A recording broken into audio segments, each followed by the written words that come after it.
Hi everyone, मेरा नाम शिवानी है and welcome to happy Holi. Today मैं आपके साथ अपना वी बैक एक्सपीरियंस शेयर करना चाहती हूँ। वी बैक मतलब वेजाइनल बर्थ आफ्टर सिजेरियन। इसको हम इंडिया में टिपिकली नॉर्मल डिलीवरी भी कहते हैं। सबसे पहले मैं आपको अपनी डिलीवरी का थोड़ा बैकग्राउंड देना चाहूँगी। मेरा सी सेक्शन हुआ था 2018 सितंबर में। ये लास्ट मिनट सी सेक्शन था। मैं अपने आप लेबर में नहीं गई थी। 41 वीक्स तक वेट किया गया था और उसके बाद 41 वीक्स और 1 डे पे मुझे मेडिकली इंड्यूस किया गया था। मेडिकल इंडक्शन में बेसिकली आर्टिफिशियल पेन्स लाने के लिए डॉक्टर्स आपको डिफरेंट वेज से इंड्यूस करते हैं और मेरे साथ भी यही हुआ था। इंडक्शन सक्सेसफुल था। मैं लेबर में चली गई थी, लेकिन लेबर उस स्पीड से प्रोग्रेस नहीं कर रहा था जिस हिसाब से डॉक्टर्स चाहते थे और उनके हिसाब से प्रोग्रेस इतनी अच्छी नहीं थी। तो उन्होंने हमें मेरे और मेरे हस्बैंड को सजेस्ट किया कि बिफ़ोर ये एक इमरजेंसी सिचुएशन बन जाए, आप ऑप्ट कर लीजिए एक सी सेक्शन के लिए, क्योंकि ये ज़्यादा सेफ़ रहेगा। हमने उनकी एडवाइस ले ली थी और हमने सी सेक्शन के लिए अग्री कर दिया था।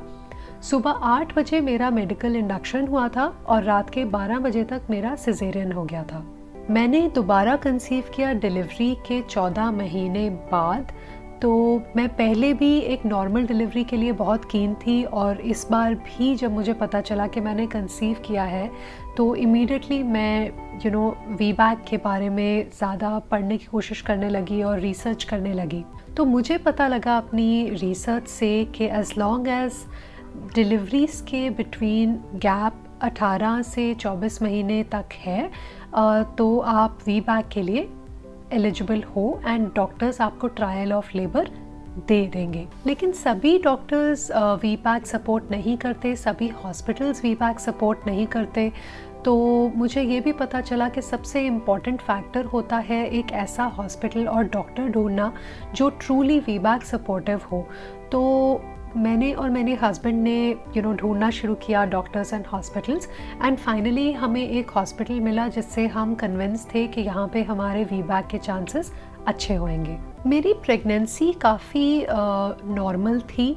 टिपिकली जैसे फर्स्ट ट्राइमेस्टर में होता है, आप ज़्यादा टायर्ड फील करते हो, मेरे साथ भी वही हुआ था। और सेकंड ट्राइमेस्टर में मेरा एनर्जी लेवल बहुत अच्छा था, तो मैं ट्राई कर रही थी कि मैं बहुत एक्टिविटी करूं और बहुत एक्सरसाइज करूं। सो जैसे कि हमें पता है कि जनरली एक्टिव रहने से और वॉक करने से प्रेगनेंसी स्मूथ चलती है और डिलीवरी भी अच्छी स्मूथ होती है। तो मैं भी सेकेंड ट्राइमेस्टर में ट्राई कर रही थी कि मैं वो सब करूं।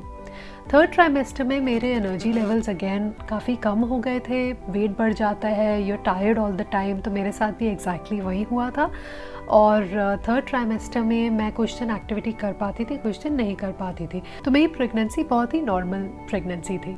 मेरे 38th वीक चेकअप पे जब हम डॉक्टर के पास चेकअप कराने गए थे तो डॉक्टर ने बेली पे हाथ रख के फील करके देखा और उन्होंने बोला कि बेबी अच्छे से नीचे की तरफ आ रहा है। बेबी हेड एंगेजमेंट अभी नहीं हुआ था, लेकिन सिर नीचे की तरफ था और सेटल होने की प्रोसेस में था।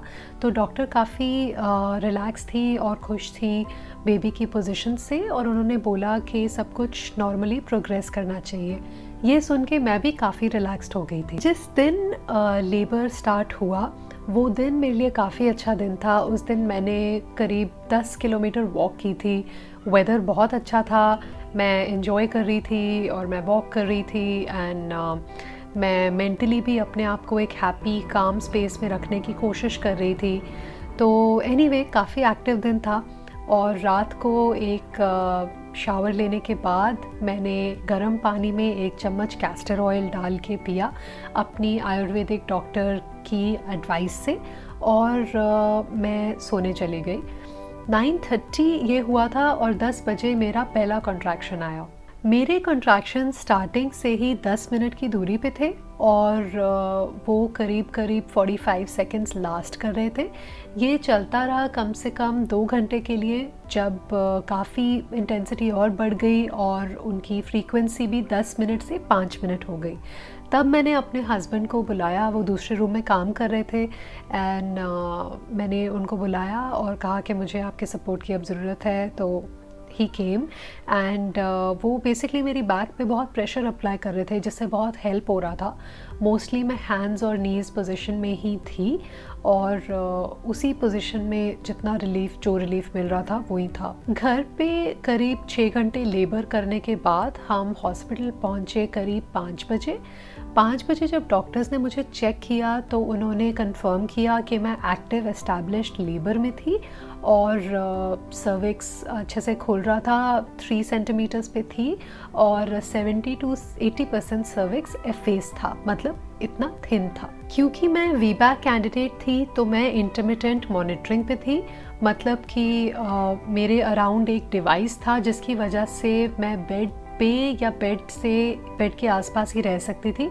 लेबर काफ़ी अच्छे से प्रोग्रेस कर रहा था और कॉन्ट्रैक्शंस बहुत ही जल्दी जल्दी आ रहे थे और वो बहुत ज़्यादा इंटेंस थे। मेरे कॉन्ट्रैक्शंस का पैटर्न देख के नर्सेस, डॉक्टर्स, हमें सबको लगा कि अब डिलीवरी का टाइम काफ़ी पास है। डॉक्टर्स ने मुझसे पूछा अगर मुझे पुश करने की फीलिंग आ रही है और मैंने कहा हाँ, आई वांट टू पुश। तो मैंने पुश करना स्टार्ट किया, 1.5 घंटे पुश किया, लेकिन कोई प्रोग्रेस नहीं हो रही थी। तो उसके बाद जब डॉक्टर्स ने मुझे चेक किया तो फाइंडिंग्स इतनी अच्छी नहीं थी। मैं अभी भी सिर्फ 3 सेंटीमीटर्स ही डायलेटेड थी और हेड नीचे नहीं आया था। तो ये सुन के ये अब हम सारे काफ़ी निराश हो गए थे। बेसिकली मुझे पुश करने की डिज़ायर इसलिए हो रही थी क्योंकि जो बच्चे की पोजीशनिंग थी वो एंटीरियर नहीं थी, वो पोस्टीरियर थी। एक पोस्टीरियर बेबी की पोजीशन में क्या होता है कि बच्चा ब्रीच नहीं होता, बच्चे का सिर नीचे होता है, लेकिन इंस्टेड ऑफ आपकी स्पाइन को फेस करने के बच्चा आपके बेली बटन को फेस कर रहा होता है। तो उससे क्या होता है कि उसका नीचे आना काफ़ी मुश्किल हो जाता है, बिकॉज़ उसके सिर का जो दायरा होता है वो काफ़ी बढ़ जाता है आपकी पेल्विस के हिसाब से। तो उसको पहले रोटेट करना होता है, फिर नीचे आना होता है। सो बेसिकली एक पोस्टीरियर लेबर एक नॉर्मल लेबर से काफ़ी ज़्यादा लंबा और काफ़ी हद तक ज़्यादा पेनफुल होता है। सो हमने अपने बर्थ को सपोर्ट के लिए एक डूला की सर्विसेज अवेल की थी, लेकिन लेबर जिस स्पीड से प्रोग्रेस कर रहा था, हमने एक्चुअली अपने डूला को बोल दिया था कि आप मत आइए क्योंकि शायद आपके आने से पहले ही डिलीवरी हो जाएगी। बट ये नई फाइंडिंग्स पता चलने के बाद कि अभी हम उतने दूर नहीं थे लेबर में जितना हम सोच रहे थे, मेरे हस्बैंड ने हमारे डूला को दोबारा फ़ोन किया और कहा कि आप आ जाइए।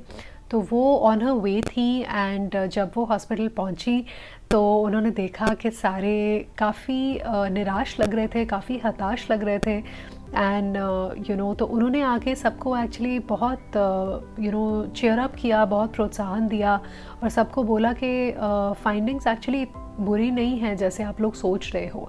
इट्स जस्ट दैट कि आपको पहले लगा था कि कुछ ज़्यादा ही जल्दी से प्रोग्रेस हो रही है, तो अब आपको लग रहा है कि प्रोग्रेस बिल्कुल नहीं हो रही है, बट ऐसा नहीं है। लेबर बिल्कुल नॉर्मली प्रोग्रेस कर रहा है, तो हमें आगे बढ़ना चाहिए। तो ये सुन के सब बहुत मोटिवेटेड हो गए, सब में नई जान आ गई। बहुत हेल्पफुल था ये सुनना सबके लिए। मैं अभी भी थोड़ी सी डीमोटिवेटेड थी, एक्चुअली नहीं, थोड़ी सी नहीं, मैं एक्चुअली बहुत डीमोटिवेटेड थी। बिकॉज़ मुझे लग रहा था कि बिल्कुल प्रोग्रेस नहीं हो रही है।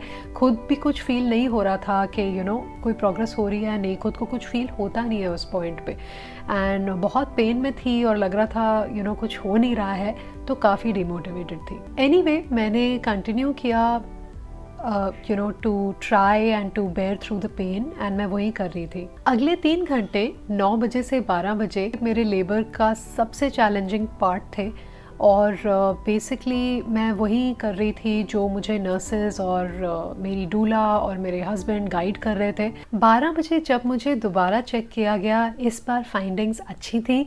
मैं 7 सेंटीमीटर्स डायलेटेड, मतलब कि सर्विक्स 7 सेंटीमीटर्स तक खुल चुका था और ये बहुत ही अच्छी न्यूज़ थी। ये सुन के मेरे में नई जान आई, ये सुन के मेरे में नई होप आई और मैं बेसिकली कंटिन्यू करती गई टू डू एवरीथिंग जो मुझे नर्सेज और डूला और मेरी बर्थ टीम बोल रहे थे। अगले 1.5 घंटे में पूरा डायलेशन हो चुका था और फिर मैंने पुश करना स्टार्ट किया। मैं squatting position which is also basically उकड़ू पोजीशन में पुश कर रही थी और हैंड्स एंड नीज़ में पुश कर रही थी और इन सब से बेसिकली प्रोग्रेस हो रही थी। लेकिन 1 घंटे पुश करने के बाद डॉक्टर्स कंसर्न्ड हो गए थे और उनका कंसर्न बेसिकली यही था कि मैं एक वीबैक कैंडिडेट थी और मुझे कितनी देर के लिए पुश करना चाहिए। वो शायद 1 घंटे के बियॉन्ड जाने से इतने कंफर्टेबल नहीं थे। मुझे बोला गया कि अपनी बैक पे आके और मेरे लेग्स जो वो स्टरअप्स होते हैं उसमें डाले गए और मुझे वैसे पुश करने के लिए कहा गया।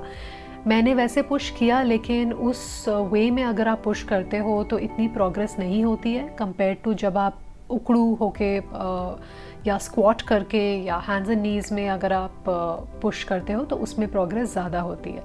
तो एनीवे उसके बाद डॉक्टर्स आस्क्ड अस कि अगर एक वैक्यूम लगा के वो एक्सट्रैक्शन कर सकते हैं, एंड वी अग्रीड।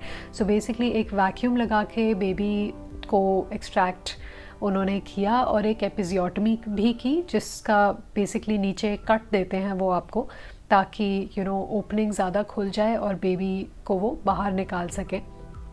तो ये दोनों चीज़ें करके फाइनली 3:30 बजे जो हमारी बेबी गर्ल है वो बॉर्न हुई थी। तो ये थी मेरी वी बैक लेबर और डिलीवरी की स्टोरी, एंड आई होप आपने इसको एंजॉय किया होगा।